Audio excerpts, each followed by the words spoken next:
Hi, I'm Robin Schultz with the Hoover Channel. Don't forget to hit subscribe so you'll always know when we have a new video coming up.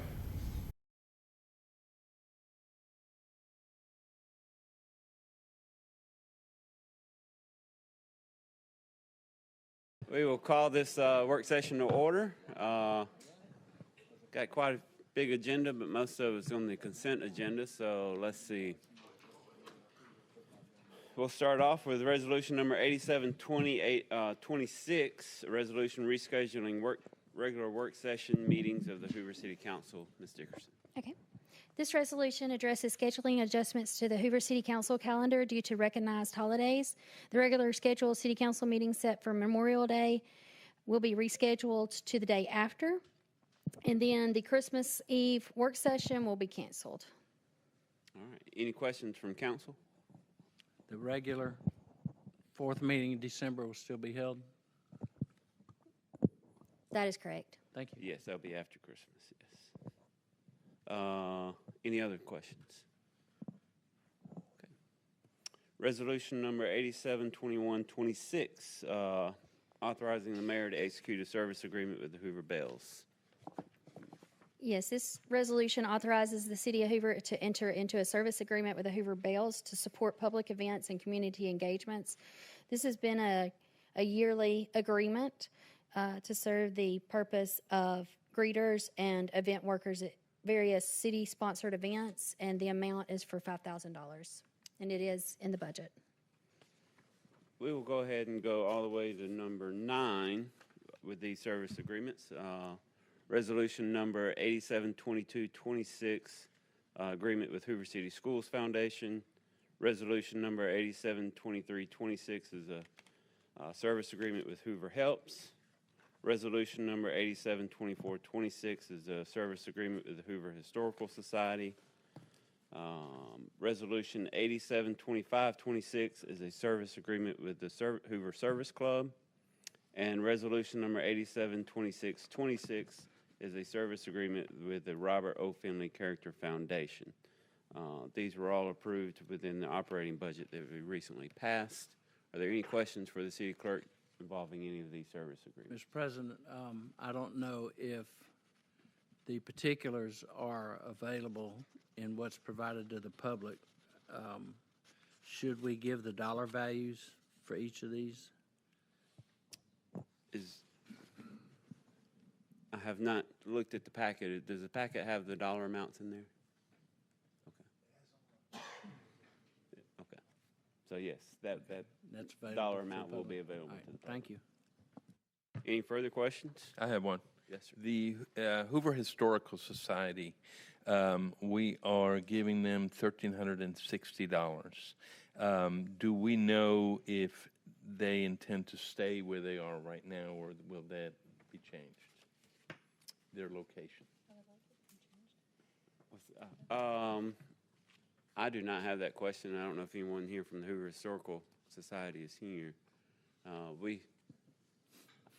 don't know the question Okay. or answer to that. We'll find out. I'm the liaison. I'm the liaison. I can find out. Ms. Lovell will try to reach out to them. Okay. Any further questions? Okay, we will take the next set, all from the police department. So we will go 10 through 16. And that'll be resolution number 872726. Well, let's start in number 10. Number 10 is different, sorry. Resolution amending the budget for the fiscal year ending September 30th, 2026 for the police department. I believe it's Chief McDonald.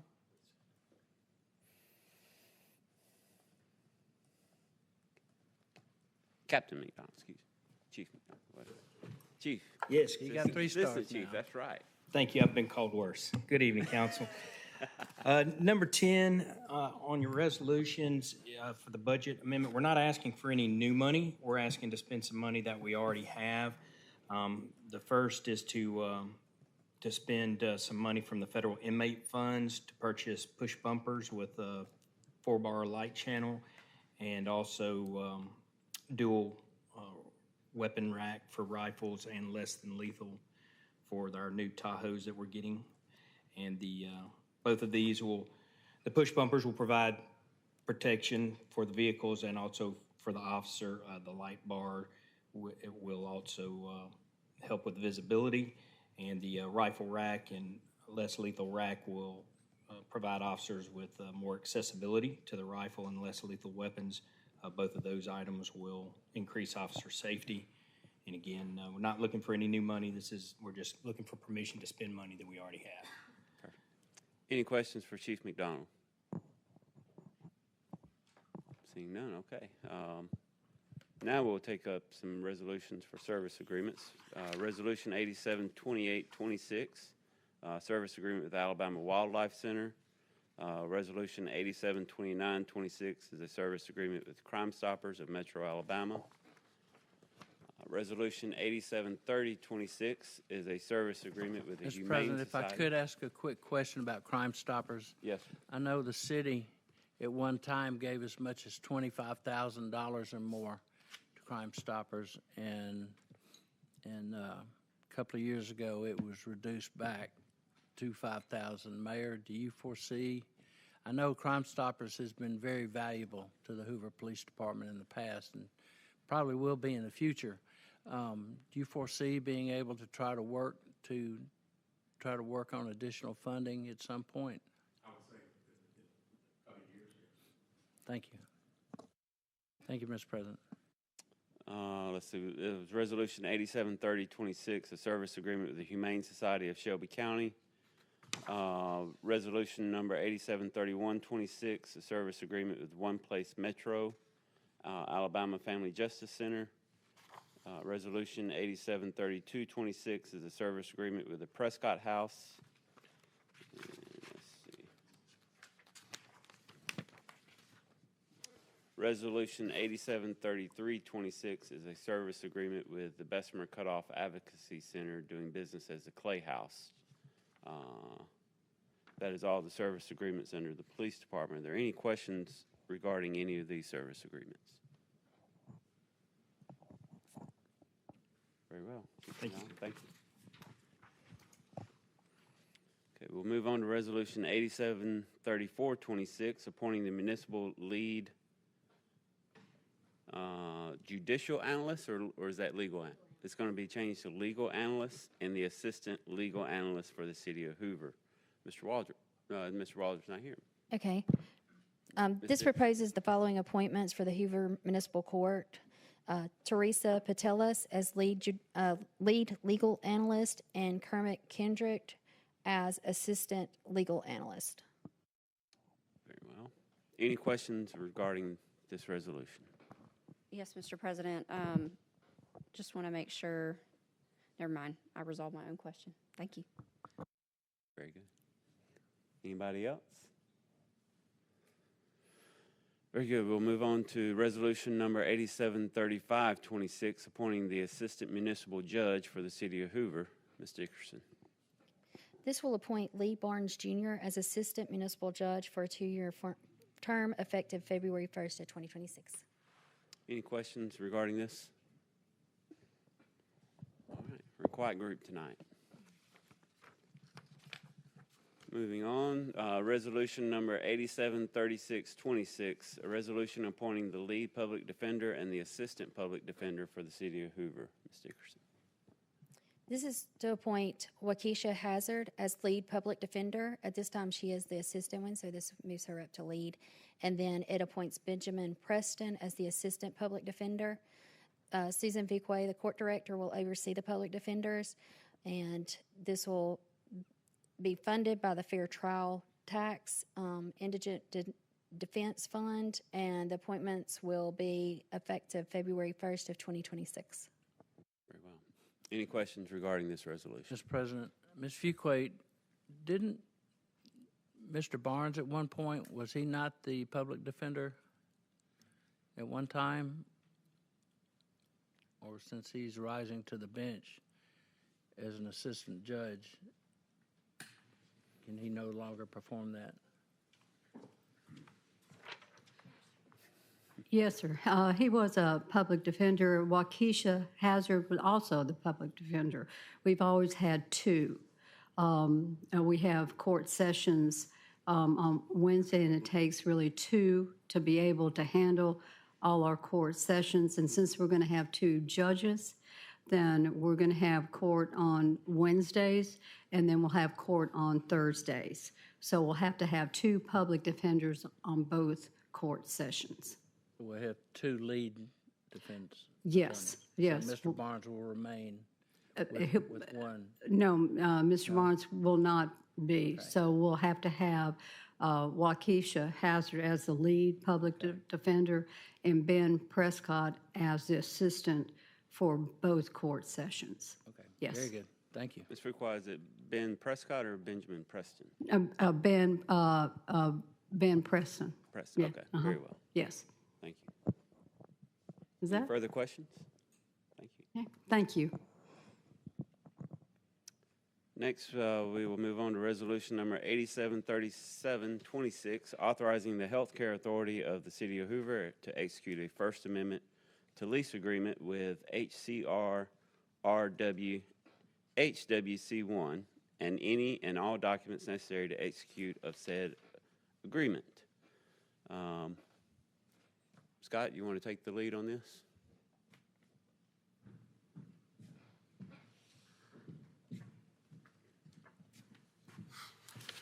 Thank you, Mr. President. When the transition of the new legal team came in, we were asked to compare and contrast that old document, the original document, if you will, with the First Amendment. We did not author that document, but nevertheless, I do not have a copy with me. When I had circulated that document earlier, twice actually, but the last time I was thinking that everyone would receive a copy of it as a result of that. I understand that at least one city councilman has not seen that, what I call the briefing memo. Basically, it briefed you all on the differences and why they're there. And there were a few things taken out, a few things added, but it was, in my opinion, it wasn't dramatic. It was allowing a little autonomy. So I wish I could talk directly to it. I've been trying to pull up the document, but I'm having trouble in here downloading that document itself. I will be happy to, tonight, circulate that briefing memo one more time and to make sure that everyone, every Yes. city council person has a copy of same. If you can make sure you circulate the briefing document, and if you have it, or maybe a red line version, so they can see the original versus the. I will. The amended version. If I have a red line version, I will absolutely, I believe, Mr. President, that I do. Okay. And I will make every effort to do that and make sure everyone has that at minimum by tomorrow. Monday night, I would like for us to be able to cover those changes. So Absolutely. the public is aware of what's going on. Alan Paquette, the chairman of the Healthcare Authority, will also be here Monday night to answer any questions. In the meantime, are there any questions to Scott? I think there's an issue with email itself. Councilor Driver sent me what you had sent her, but the email comes through, but the attachment is not coming through. So there is an issue with the servers right now. Okay. So, yeah, we will have, I want to look at it. Hopefully this will be resolved by tomorrow, and then we'll have questions on Yes, Monday. I'll do my level best to get that to you by tomorrow. We will, I'll reach out to you, hopefully. I'm not sure if I have your cell number, but we'll definitely make sure that you receive it. Okay, thank you. And again, the red line as well. Thank you. All right, you're welcome. Any further questions? Not a question, Mr. President, just a clarification that, not sure what happened with the attachment. It does show on the email, and it was sent to all the council members on January 8th. We will have a first reading for ordinance number 2687, ordinance levying an additional $20 for each residential building permit issued in the city of Hoover to fund the Central Alabama Home Building Academy. I understand, Marty, were you going to speak to this? And we also have members of the board of the Central Alabama Home Builders Academy here to answer questions. Okay. Nick, if y'all want to come down, just give you elevator speech of what it's about, what it's intended to do. Monday night, we'll have the first reading. Now, typically, we do not answer or ask questions and have presentations necessarily on the first reading. However, I am going to ask that we do that on Monday night. If you'll come back and have a presentation, we can ask questions, and if there's anything that needs changing or, pressing needs, it can take care of it before the second reading. So we Okay. don't have to start the process over again. Thank you, Council. Thank you, Mr. President. So a little backstory of where we started here. So Go Build Alabama, the commercial craft academies, y'all know, are throughout the city and the state for commercial building. In the residential side, we didn't really have anything like that. We started one in Huntsville, Alabama. Arthur, Stever, and I have toured that and said, this is amazing. No reason the city of Birmingham shouldn't have that. So over the last 3 years, we have passed a statewide bill and got it passed, Bill 335 from last session, which basically allows us a May to go across the state and ask for cities to levy a $20 permit fee for residential permits only. So it doesn't have anything to do with the commercial side, just residential side.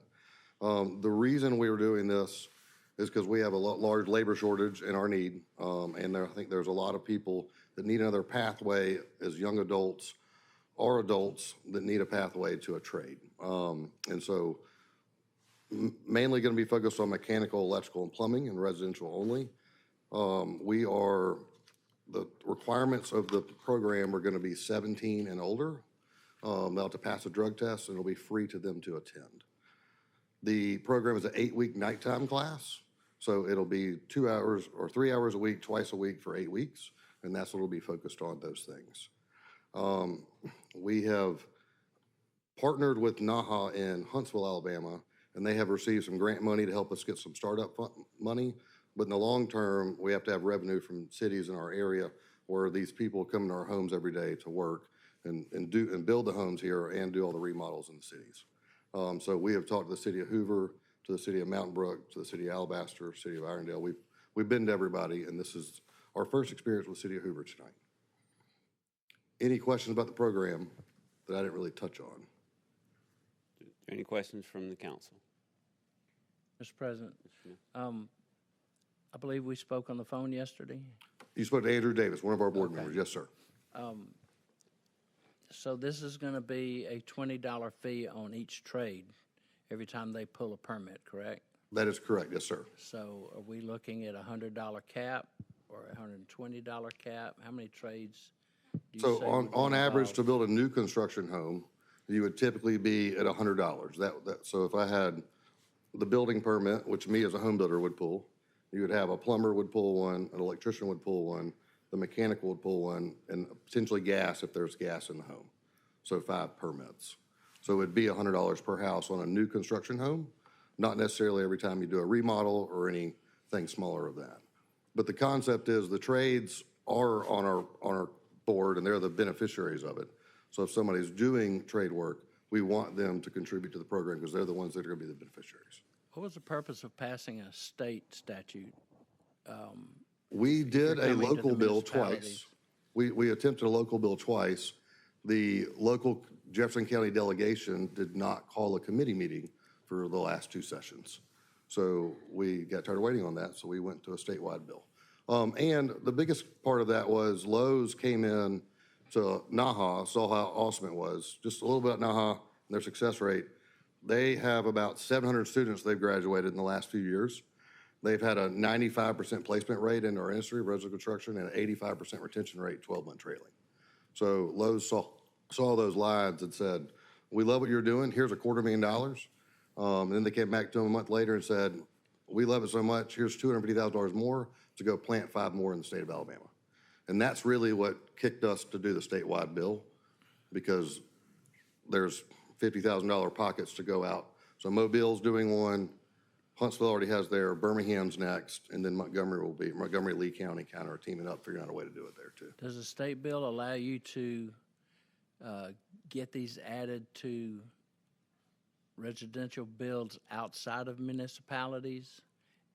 So the way it works, so Alabama home building Academy Network, which is based in Montgomery. Any fees collected in any municipality in the state will go through the Treasury and then back through them. And then we, as Central Alabama Home Builder Academy, have to be sponsored by a local home builder association. We're our own 501c3 entity. Once we are sponsored by a local entity, so Greater Birmingham Association of Home Builders is Jefferson County, Shelby County, and Bibb County. So we can't go outside of that market. And any money collected in that market has to come back through that. So any money collected in any of those 3 counties has to go to CAHA currently. I guess I was asking, if somebody's in the county, say in McCalla, would they you need to go to the county commission to pass a similar? Yes, so for resolutions, so Jimmy Stevens was actually going to be our oversight committee when we were doing it through the local bill. So Jimmy Stevens and us, we have not just gone to them to talk about the same resolution yet. We got a resolution that towards the end of last year and started to work in the cities we live in and work in. But yes, they are on our list to go talk to. I'm just wondering why you needed to pass a state bill if you needed to come to the municipalities and the counties anyway. Yeah, we just didn't, like you said, for 2 years, we went the local Yeah. route, Yeah. and we couldn't even get the bill off the floor. They Yeah. wouldn't bring it up. Everybody was for it, but other matters just kept it from happening. So Mike Shaw is a sponsor of our local bill twice, and then he also joined Andy Witt in sponsoring our statewide bill. So Shaw and I talked about that a lot, different ways to do it. We landed on a Great statewide idea. bill. I'm just wondering why maybe the cities couldn't help you out 2 years earlier. We would have loved that, but here we are today. So we're getting some seed money. We raised some grant money. So, we've got $60,000 raised today, and we're continuing to raise funds. But again, that will just get us started. We need all the cities to help adopt it and keep us going through year after year. And the goal of all this is for one, to provide a workforce labor pool for our trades and residential construction. And then also to provide future labor costs to be lower and not skyrocket for when anybody's going to have any service work done at their house. Because every plumber that retires today, it takes every 7 plumbers that retire that are aging out, that are master plumbers, 1 replaces them. So in the residential world, that's Devastating. it's devastating to us across all of our industry, really. And the Go Build Fund, which is 1% of contract for the commercial guys, and they're billion-dollar companies downtown Birmingham that get a lot of support. We don't win those battles, and we don't pay as well as some of those guys do. So we're a whole bunch of small builders kind of making up one big organization. Thank you. I This do president want- sounds like RC3 on steroids. Well, I do want to point out that they did meet with Superintendent Dr. Kevin Maddox to discuss this, see if there's any avenue to partner with RC3. At this time, they didn't really see one, but this is not competing with RC3. This is just an alternative. RC3 gears more. Most of the students from there go to commercial route, and this is a residential trade only. So, Ms. Schultz?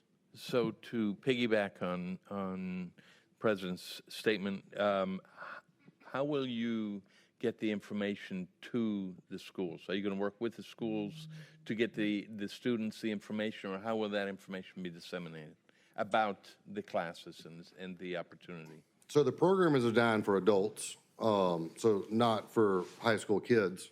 So it's designed for adults. We will, with Dr. Maddox is allowing, we will start recruiting in the middle schools and the high school level, just say, hey, this is an option, this is a pathway down for the future.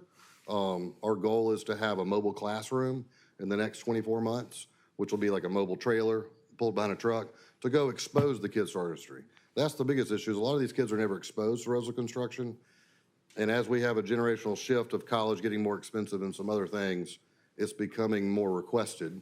We have some people down at the state in Kay Ivy's office currently and through the workforce labor right now, the Department of Workforce, that are also going to help, as we get established, help line some of that stuff up and hire us to go to some of those schools.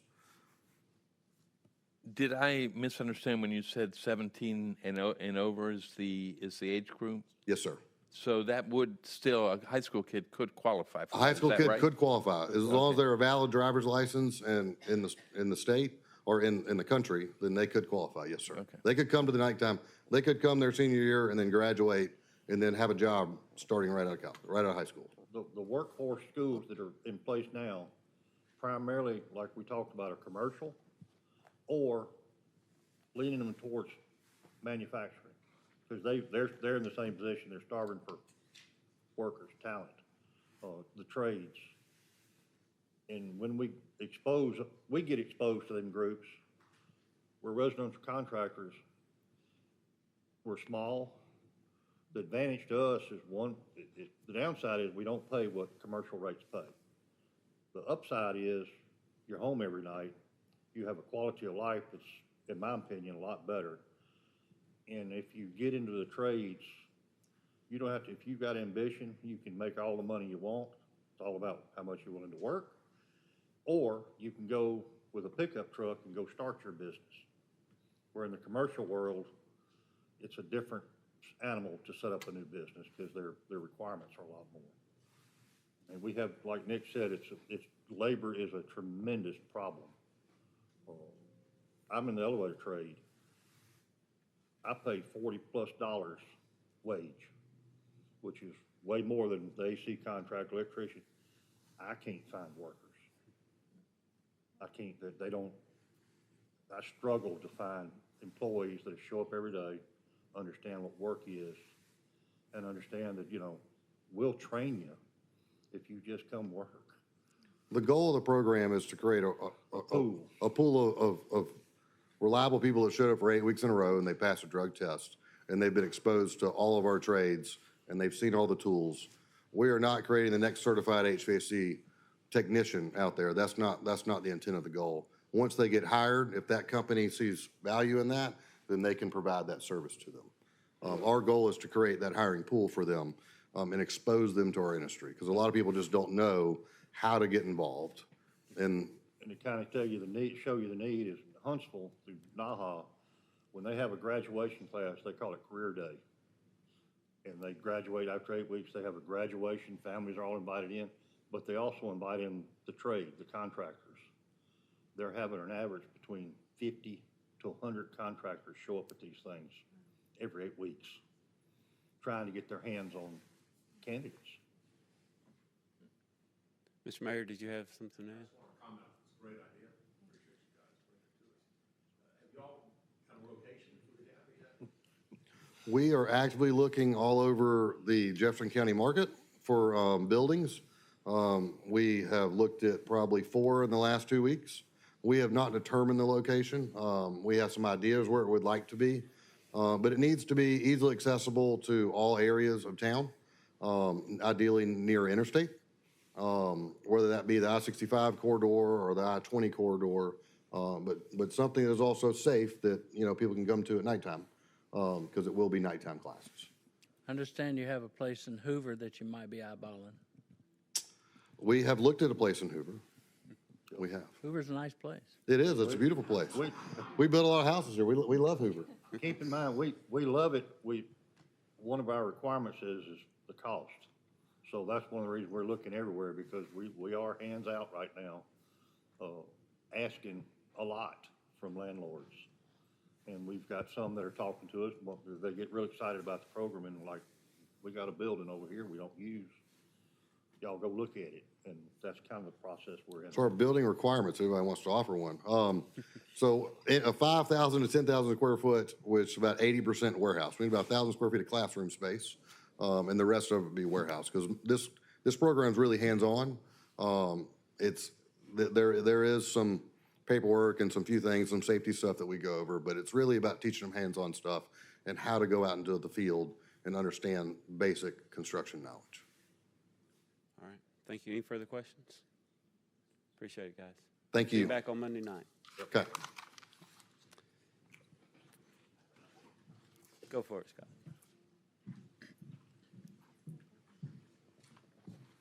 In regard to the lease and the documents that I previously promised, I had been working with Ms. Dickerson to get this, this item to the agenda. And as efficient as she is, you all should have an email right now with those requested documents. We do, but the attachments are not coming through due to the email issue. I bet Ms. Dickerson will fix that. I bet she can't unless she's an IT pro. This is not a local issue. This is a Microsoft issue. Yeah. I'm able to open them, Yours came through? yeah, and I'm able to open them. We'll get that figured out before Monday. Any comments or Mr. before we, President, yes? I wanted to address something that Councilor Schultz had mentioned about the Historical Society. Little background, I probably don't know this, the previous administration, for some reason, put the Historical Society in the courthouse, and they're unable to do any renovations. They've been trying for 8 years, and it causes an issue. You can't renovate if you got somebody in your backyard, and they definitely want to leave and find a place, and it's a shame because you have all this history of Hoover in a box, and no one sees it. And so I'm looking at two options, and I'll get with you, Mr. President, and kind of discuss this, but me and Councilor Murphy have been working on this. And I know the magistrate, Susan Fuqua, has been very patient about this. And so I think everybody can come to a good solution to where we can have this history out there and be seen by everybody, and also to have a better and efficient courtroom. Very good. Anything else? Mr. Mayor? Charlie? I want to apologize. I had it in my mind for whatever reason that this started at 6 and that 5:30 was like before the council and people was kind of wandering around. So I'm sitting out in the car and I come in here and I go back to the council chambers and there's nobody back there. And I'm saying, well, I wonder where everybody is. And I come back in, I look in, I see somebody else. Well, there's some people here already. I guess I'll go in. So I look at my phone and I've got a message from the mayor saying, are you coming to the council meeting? So I apologize. I'll do a better job. Cross the cold medicine now, right? And my other announcement is that Monday night I have a conflict and Johnny Brunson will be here to read since there's not very much reading, and I think he can handle that one ordinance anyway. So. Thank you. Mr. President, real quick, and I hope we say it again Monday night, but the mayor did an amazing job at the State of the City for lunch today.